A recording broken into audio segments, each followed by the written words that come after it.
ne lwaki kiyinza okumubeerera ekyangu taata we yamulangirira okubeera nti ye musika we ng'obudde bukyali era eggwanga ne bakitwala nti omusika wa Gaddafi alangiriddwa yani ye Saif. So okusinza ku bawandiisi n'abatunuulizi ebufuzi mu nsi yonna bagamba Saif al-Islam ye munnabufuzi kaakati bannansi ba Libya gwe bayinza okwegatta ne bakkiririzaamu. Saif al-Islam ye munnabufuzi mu Libya wonna ayinza okugamba nti agatta eggwanga. By the Gaddafi tutumanyi lwaki kubanga waliwo document endala yalabiddwako ng'egamba nti yali akkiriza Saif abeere president kati aba NTC abayekera bajjako kitaawe bamugobere kuba ssaba minisita naye nga bamutadde Gaddafi akakulizo kamu atambule ne ssente bamuwe afulume eggwanga. Saif asigaza chance okulonda kuzze munda mu ggwanga la Libya wabula aliko ebbaluwa eya ICC International Criminal Court ekola ki emuwenja era emwetaaga ono mulenzi ICC emwetaaga ati yakola ki anti crimes against humanity ya defending nnyo regime ya kitawe ng'egenda taata bamuwamba nayimirira mu majina aga nti mukube. So Saif bino wamanga ino byegenjeza wanga agenda kujja okwesimbawo assassination plot bayinza omutemula ku kadala waggulu because it's still a lawless Libya bayinza okumutemula tu okumukwata government eri ey'obuyinza etegesa akalulwako kubanga he's still a very big threat bonna basinge tutumu bonna nga bw'obalaba mu Libya. It was a CIA plot ne Al-Qaeda. CIA weeri Al-Qaeda ebeerawo era Russia yagambye nti weekend yewedde yagambye nti America ekwesiza Al-Qaeda okwongera okujaba okwongera olutalo mu ggwanga era Syria nti it was a plot eya CIA mu ggwanga era Libya bannansi ne batandiikiriza mu lugezigezi twagala agende nga mbyokusaaga nekisaasaana singa menyalo Gaddafi yafuna kye bayita discipline mu kaseera ako 2011 nafuna kye bayita discipline abantu ne beekalakaasa n'agamba amagye temukoona ku bantu mubaleke international community era enoonya weetandikira era Gaddafi olwajja emundu n'ennyonyi nayo ky'abantu n'abakuba papapapa nti no stop Gaddafi nga tawulira omukutu gwa telegraph ndowooza gugiwandiise telegraph kati neegamba nti Uganda bazzeeyo mu nnaku za Idi Amin Dada Uganda ya 2021 balabika bazzeeyo mu nnaku za Idi Amin Dada kitegeeza nti omusayo gwayika bagamba nti dictator kanyamusaayi omutemu Idi Amin Dada Field Marshal Idi Amin Dada omutemu nambemu Idi Amin Dada kati bodda muno tukuba story ennene bwetyo okitegera doctor notukuba story ennene bwetyo notugamba nti tuzze mu biseera biri kiwe kifaananyi si kiki si kirungi.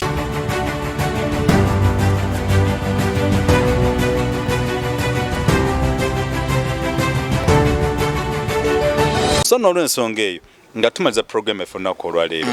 mbadde nsaba Junior tuweko ka intro ka ono omusadi waisaba omusadi Gaddafi Saad ala bamwita Saif al-Gaddafi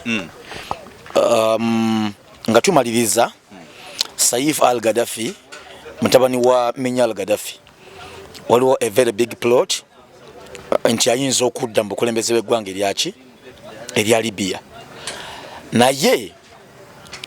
obubonero bonna weebuli because Libya yamaze okuteekateeka akalulu mu December wa 2021 bagenda mu kalulu naye Libya yayulika dda. Saif amunoonyeza buli wantu wonna okwagala okumutta okumukolako obulabe naye amulega gamba nti mu Libya gyali munda yeekwese. So okusinza ku bawandiisi n'abatunuulizi ebufuzi mu nsi yonna bagamba Saif al-Islam ye munnabufuzi kaakati bannansi ba Libya gwe bayinza okwegatta ne bakkiririzaamu. Saif al-Islam ye munnabufuzi mu Libya wonna ayinza okugamba nti agatta eggwanga mutabani w'omugenzi. Naye lwaki kiyinza okumubeerera ekyangu taata we yamulangirira okubeera nti ye musika we ng'obudde bukyali era eggwanga ne bakitwala nti omusika wa Gaddafi alangiriddwa yani yes Saif nga mazo beranga langidwa agende London okola PhD ye ejikolya London mugoma kachi sometime back ndoza 2014 amja kuba nkubulira bwe ali London yakola PhD ye ejikondoza ku myaka nga 3 we yajikolera I think embasera bidde naye Saif ng'omuntu amanyi okutunda product ye yabeeranga mu lubiri ewa Queen aho bahare Saif yabeeranga nabo 1-on-1 Tony Blair sa minister wa gwanga labongereza Saif wagamba nti nga bali bati kubanga omugezi yenna brand iyo ino okugitunda era Gaddafi yali musajja mugezi nnyo yabagamba nti ono musika wange bamusi kugenda soma PhD okola PhD kwa yakola PhD mbyanfuna Saif n'abeera mu lubyo olwange lw'Ebungereza nga taluta n'agenda osaba minister Tony Blair n'amukolako omukwano n'akola ne charity organization Ebungereza gy'ogamba nti bagagga Saif yakoleyo charity organization ng'agifandinga bulungi byonna ebyetaagisa ng'abikola ekita Saif yali yakola ki yali yebrandinga era jjo ly'abalamu nga Gaddafi 2010 amaze omukuba agenze waliwo documents ezasangira mu lubiri lwa kitaawe nga security police ekuuma Queen w'Ebungereza Saif bwe yali ng'asoma PhD y'Ebungereza be balinga bamukuuma nga bakola ekiwandiko Saif tuzudde waliwo baagala okubeera nga bakutta okitegeera ne bamuwa obukuumi era document eyo abakulu basobola okubeera nga bakola ki basobola okubeera nga bagirambulula oba ne bagireeta Saif Islam alina chance nnene mu kaseera kano nga balangiridde okulonda chance eririddawa okujja okwesimbawo kubanga kirambikiddwa bulungi nti mu bannayabufuzi bonna Libya yabasinga ettutumu era bannansi bamutegeera bulungi ate bwe yava ku PhD ogikola teyadda mu ziwooteeri kwebaka na kusumagira yajjanga mu bantu ba bulijjo n'agamba nti muzeeyi eno yakola bwati naye demokrasiya ayogera bwati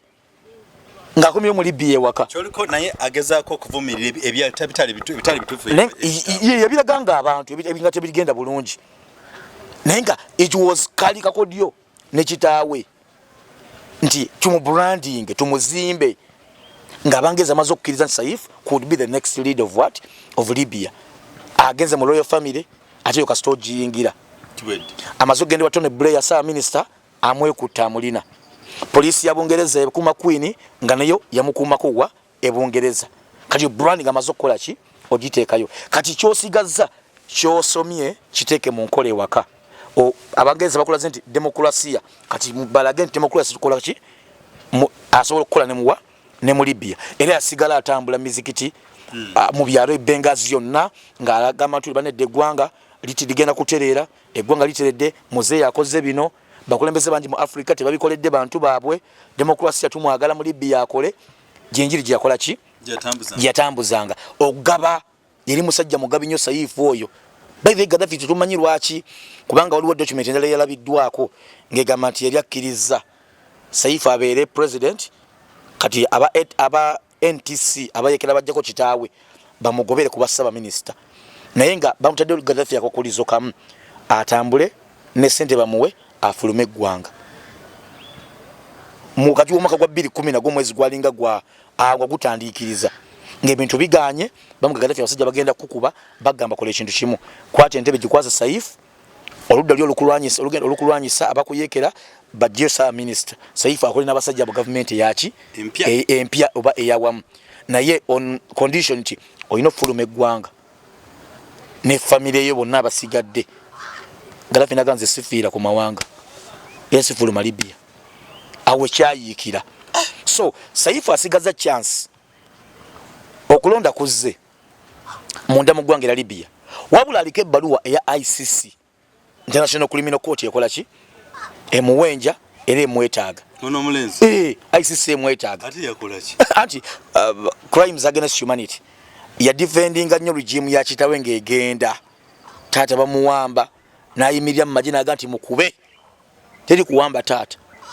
nammwe no mukube teri kuwamba muzeeyi kati crimes against humanity awokutta abantu okwo ICC mulemeddeko ekibalo we kiri kati government Libya bajana government nga bbiri government ya Tobruk ezino ziringa kilomita ziringa miles lukaaga okuva Tripoli okukirira wansi mu Tobruk jali abera gondi Gaddafi ayo ngoliyo government yetuulayo ngo Gaddafi ngamaze okubera nga asuuliddwa ggwanga liyise ebiwayi byajja mu government bbiri government ya Tobruk ne government ya Tripoli kati eye Tripoli nerangirira juga bayekereza intani bamaze okukwata Saifu mu lutalo wali bamuteeka mu kaduukulu mu komera ezintani nga bono gamba nti ife ngozo bera masanafu tobabule bajja kunchima abaye fabe masanafu gojo obera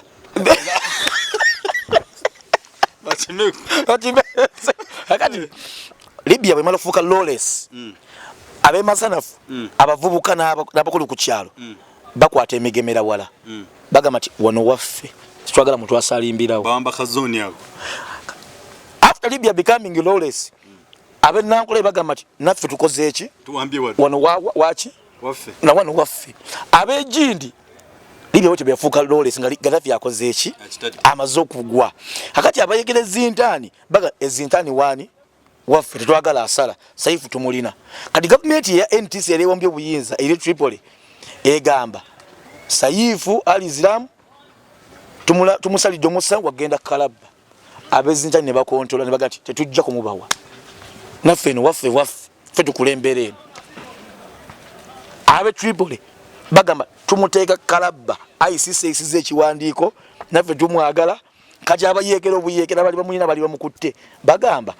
naffe tetujja kumubateera naffe tumwagala Saifu the lost $1 billion eza Gaddafi ezigambiddwa nti ziri South Africa Saifu alina kyazimanyiiko the lost $1 billion era bagamba olwo omwandiisi omu yagamba nti he died a very rich man with over $200 billion kati Saifu ayiziramu olina mukwata bulungi okumujjako ssente ezo n'okukuwa ku ssente ezo he is rich era ssente akyazirina olina kumukwata bulungi Saifu olutalo olubadde mu Libya Russia yaweereza aba machinery okuyamba Khalifa Haftar abadde mu yeekera Russia nimwe babayita bawagina machinery nga America bwena ba Black Waters nga Uganda ina ba Black Mamba kadiro machinery mu kyango hizo gama ti basalasini because obeera muntu wa bulijjo nokola kampani ya salasini abana abakuuma ne kati oli Prince Eric mu America Black Water yava maje nakola Black Water nti bafuna training ya amaanyi nnyo n'okusinga ku yamajje g'eggwanga erya America they are highly paid mu lutalo lwa Saddam Hussein owa Saddam Bush senior mu Iraq America ba complaining nnyo abana baffe batidde nnyo mu Iraq n'olw'ensonga eyo mutuwe ssente era government America fira ssente nnyingi Saddam yatta amajje g'Amerika mangi kati America kwe kulizotinga kukudda kuba machineries kitegeera nkati twagala muntu atukabira nti abana babasse gwe bogenda kuyingira Black Water ojja ne family yo musayininge wano kubwafa temutugogganira sente afuna nnyingi mukkiriza inge nti ayingire so that's how Black Water mu America bwe operating kati Russia nayo kibaita wagina machinery yabakwatako ne baweereza e Libya naye General Khalifa Haftar ne kimulemerera gwe babo aba machinery abo mu Libya okuwamba obuyinza ne kimulemerera yagenda okukomekeza bina agamba nti Saifu jangu kusaidia yange Saifu olwamu takigambira nti yawa support Khalifa Haftar yabadde alwana ennyo so Saifu bino wamanga ino byegenjeza banga agenda kujja okwesimbawo assassination plot bayinza omutemula ku kadala waggulu because it's still a lawless Libya bayinza okumutemula to okumukwata government eri ey'obuyinza etegesa akalulwako kubanga he's still a very big threat bonna basinge tutumu bonna nga bobalaba mu Libya ba police bonna Saifu abasinge tutumu eri amaanyi so bayinza okumukwata okumutemula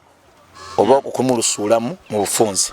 so that's the way Saifu tugamba nti bayinza omutemula oba okumukwata oba okumukolako obulayi bonna. Okay, there's some question nga twali ku point here nga tuli mu international issues that is that run the globe. Do you think obolowooza nti the fall of Gaddafi was it entrenched or was it a cohesion, a joint force for the natives and the nation all was external, the force came from outside. Kwa bogamba nti no mutabanyi we azze obukulembeze abwagala bannansi bamwagala kina kye kindaga omwami oyo abamutta bamuwamba abatta mu ntebe yes. Tawe ne bamutta bali banna Uganda bali bannansi ba Libya oba omukago gwa Bulaya. CIA basajja bagezi okusookera ddala uprising zonna bwe zibadde zijja zitandika mu Africa tujjaga mati twe tuli batitizi naye abawalabu si batitizi. Uprising omuvubuka Muhammad Bowazizi gwe nagamba last time yali street vendor nagati banange embeere tutamye wano muri mu Tunisia tukoye nakwata petroli nakatika ekibiti ne yekoleza. Uprising ebweto byakola ki byatandika bwe mala okutandika sometimes beera plot eya CIA Syria ewa Bashar Assad ne kunganya abantu abo tubawa sente ne batandika kumbe CIA yamaze okunganya abavubuka ekibayi kya ISIL kya Islamic State ne yingiza mu bantu ba bulijjo embeera nekola ki netabuka mu Libya. It was a CIA plot ne Al-Qaeda. CIA weri Al-Qaeda ebeerawo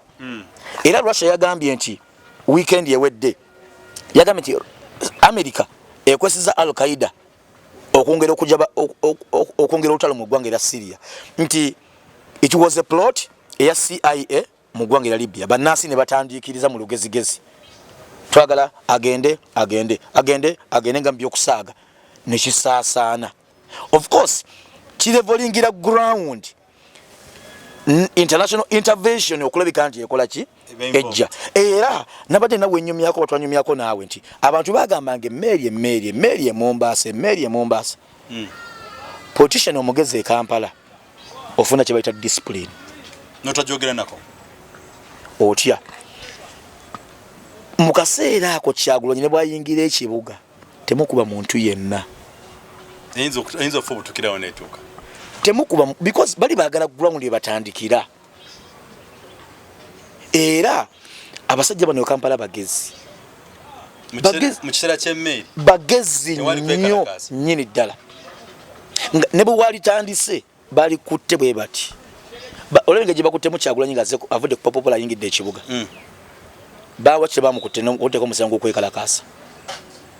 bamuziza wakawo bamututte mpaka mu nnyumba y'ewaka emmeri ng'ekyatunula mmeri yabadde evuddewo naye olwokuba nti waliwo speculation eyo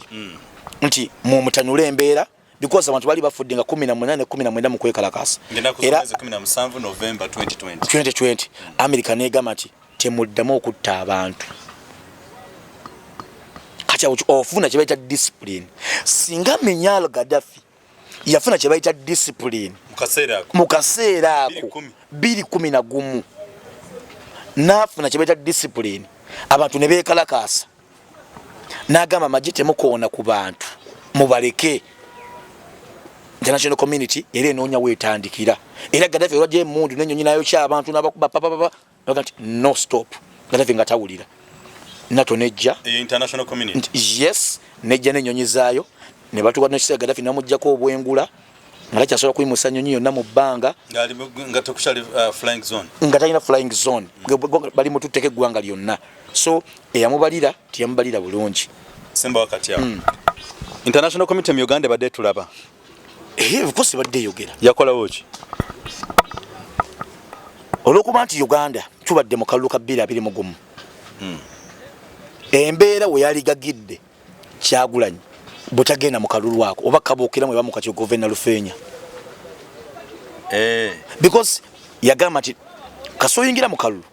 obeera wadde international community assurance nti the practice of democracy mu ggwanga eryo ebegenda kubeerawo. It would have been tactical if singa ya pulling out olwali mutadde na Lufeenya n'okuva mu kooti gye bamutwala bamukwate na Lufeenya n'okumutwala mu kooti singa yagamba nti kebansibyeko presidential candidate ne banteeka mu komera mwali mu kirabyewa bannayuganda akaluka nonkavuddemu embeera yalijja kutabuka naye ekiyakola according to me bino si bya muntu mulala yenna byange ng'omuntu naye n'asigala ng'atambuza akalulu ako so nkiteekawo embeera kuba nti osanga naye yeesiga aba akategeka ebiseera ebyo era ng'amanyi agenda kawangula. Okay. Yes. Tuchali mu international politics banafa abatulaba.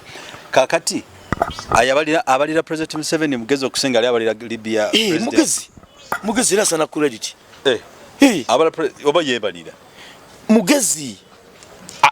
nga y'omuntu because nsobola okubalira noga nti akalobaze bifu. N'okivaamu. Nombalira nega nti dokita ombalidde bifu. Nzirengena maaso n'ekyanga. Naye ekintu kye babalira omukulu akulembera wano obutadde kukuba bantu ku streets ate embeera ya nyugunya kati drone zijja zikwata omu neziteekamu nezitwala oba ekiro bajokyeza nawudde nange erodi bayokyeza naye kati embeera efaanagana waliwo sitole gye bakubye Bungereza eyo olwaleero erabika tewooma kubanga waliwo abatabasakubulya BBC oba Al Jazeera kati Al Jazeera bana Uganda emukwa omukutu gwa telegraph ndowooza gugiwandiise Guardian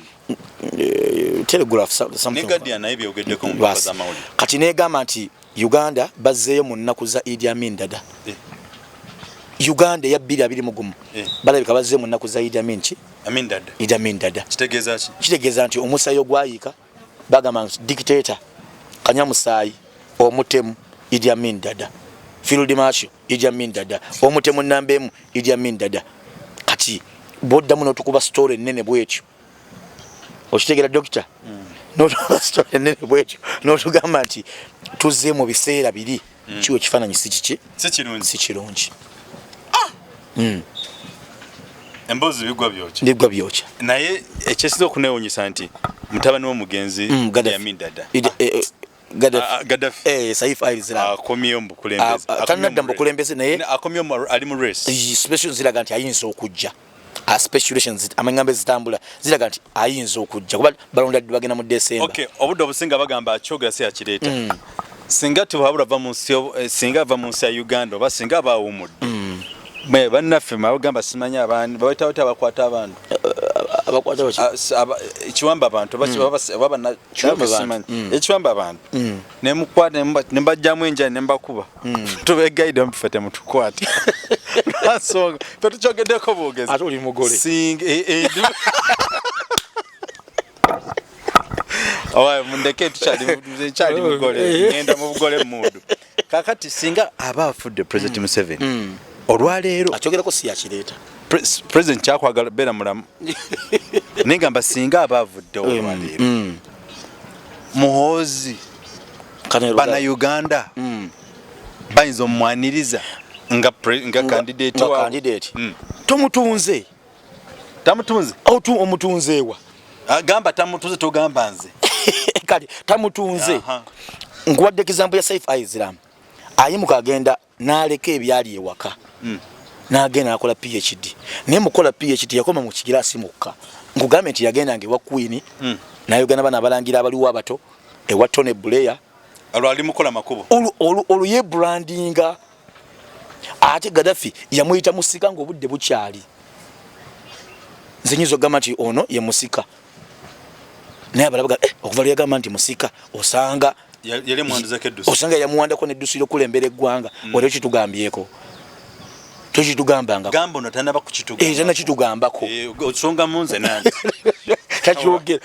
takyogerangako naye omuntu wina okwebrandinga kati nze mbadde ne muganda wange oli ali ku kamera nenfuna amawulire amalungi nga waliwo eddala lyengenzeeko oddali bantu nga simanyi meeting naga meeting nonzija mu meeting yabe nesada geti meeting ngenda kumpa ddala nanti omanyi ebyakatonda byekolo nagamenya na meeting nonga nti akaloja tugende that's what call a positive surprise kati ngono omukyala wa Tanzania yafuse president nga te campaigning yamaze Magufuli yateeka mu cent na campaign ne bamuvuma natukano cent okuddusa olyani Uncle Tindulis namudusa mu ggwanga omusajja mukyala waffe gy'abaddere mu kisenge ng'atunudde abalama namugamba nti enkyago mukulembeze namugamba gwe mukulembeze kyekimu kati naawe obadde wano tosakola ku flashlight emikisa nezitakugira naye bannaffe mina okukimanya nti no COVID-19 gyeri ffe twekebeza ffe tuli balamu ate ono mugole kakati nga tuli mu Tanzania emikisa kyo kiri okuba yes Uganda tuyinza okufuna omuntu yenna kuba nti no taata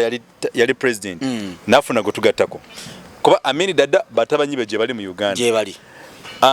Obote akena jali bukambe manyi binaayisa sima bayina omwana Kongo Golfre binaayisa ayina omwana mu Uganda sinakola nya research family eweri kakati mu Uganda tumanyi president Museveni ayinayo Kenya Rugaba mutabanyi yali mudira mbigere tugambye nti tamu brandinze kimala kitegeera tamu brandinze naye from day one era bozalanga omwana omulenzi omugambanga anabali okumpi nti ono omwana anfaananyi fe mikwano gyo tugambanga nti kalule mulabo omwana wange oyo ki omwana yanfaanana mumulabiranga ddala katonda ne bwakujjawo enkya futuga nti oyo gwe yasongako boto boga gwe kasonga nti kalule omwana oyo omulaba njayiya oyiyotia muna sibya ko papa sibya misinde obalabazi kasito oyinza okwa ne webaliramu tubala butu tereza ebintu tubijja kuterera era bajja ojja kubitega tumbombe program ya fiona ko mali naye mu byona tubyogedde kusokedde wa kadaga era abagenda okulaba ku katambi kano oba batulaba ku flashlight bafunye omukisa gw'amaanyi nti tubyogedde nga otalo luli masekati abanalaba wano bajja tujulira nga tumutumaze byonna boto bogambi nolensonga eyo tuyinza obutasoka n'olunaku olwaleero tukyaddeko tubaddeko mu Libya tubaddeko mu East Africa newamamitamane mirundi twatuuseeyo nga tutabadde olwaira ebyalo tutabadde ebyalo bingi ne ku kitebe ky'obusiraamu wazzeeyo wazzeeyo nonnona kakati nga tumbawumba era ffe bana flashlight tobudde obusinga tubagamba nti omanyi ono mukulu tutoka ne tugegamu issues eziri once around the ground ne tufulumako mu East Africa ne tugendako mu bwengule eyo tubadde gye tukomekereza okawa center of concentration rally ebadde ku erinnya amanyi Saif Ali Islam Gaddafi njijjukadde bulimu Junior Gaddafi mutabani w'omugenzi Gaddafi yandijja mu system okumanya ensinzi ti Africa oba oyo inaaba avudde yasoose mu Kenya kikoleddwako mu Kenya South Sudan no musajja muyitani bamuyita Riek Machar ngamba ono ali mu Hague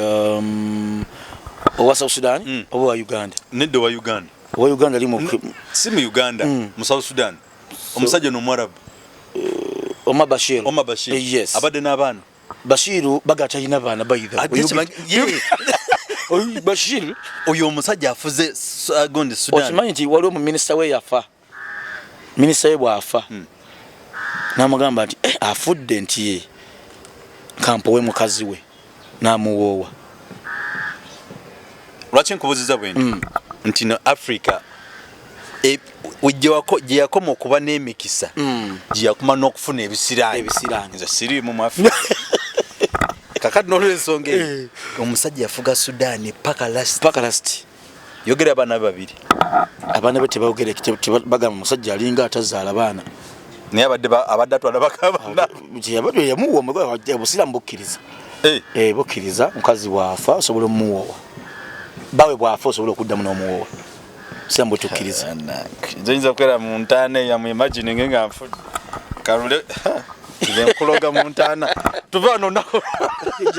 tujja kuddamu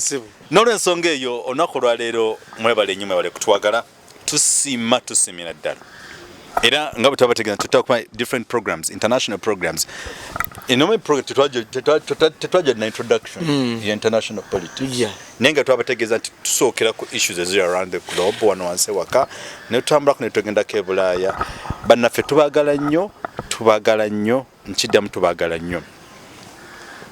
okusingira ddala omanyi buli otambulako booti n'ova ewaka ng'olidde kamere nga bakutaddeko omukisa gy'ewaka kiro kyentegeeza mbagala nnyo mikwano gyaffe nti omanyi Oromi yagamba nti charity begins at home ne bali bategeeza mpisa zokka byonna blessings zonna omusajja yalidde ekyenkya n'ekyemisana ekyeggulo omulaba ano ng'ayogera ayasize enjala nasibyeko yatedde kyamisana era omulabira wano n'amagezi amazaali ogabiramu abo abantu.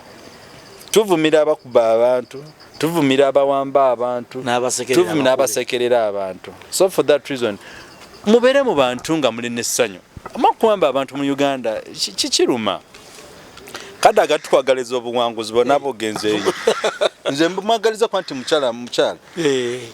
Women empowerment. Nze njagala nnyo. Njaga nnyo ntule wano ntole n'omukyalo tuwayemu nagambe nedda. N'omukyala agambe nedda. Okiraba? So kakati olw'obulungi bwa Uganda n'ebitambula mu nsi yaffe Uganda mbadde nsaba ate nga mpunzika nga mbagamba tugenda koma wano akuume atakumira mpeera emikono gyaffe abali mu Ohio, abali mu Abu Dhabi, abali mu Spain, Indonesia, Australia, mwenna tubagala nnyo akuume atakumira mpeera. Omukama Katonda abatukuumire mubere bulungi mweraba.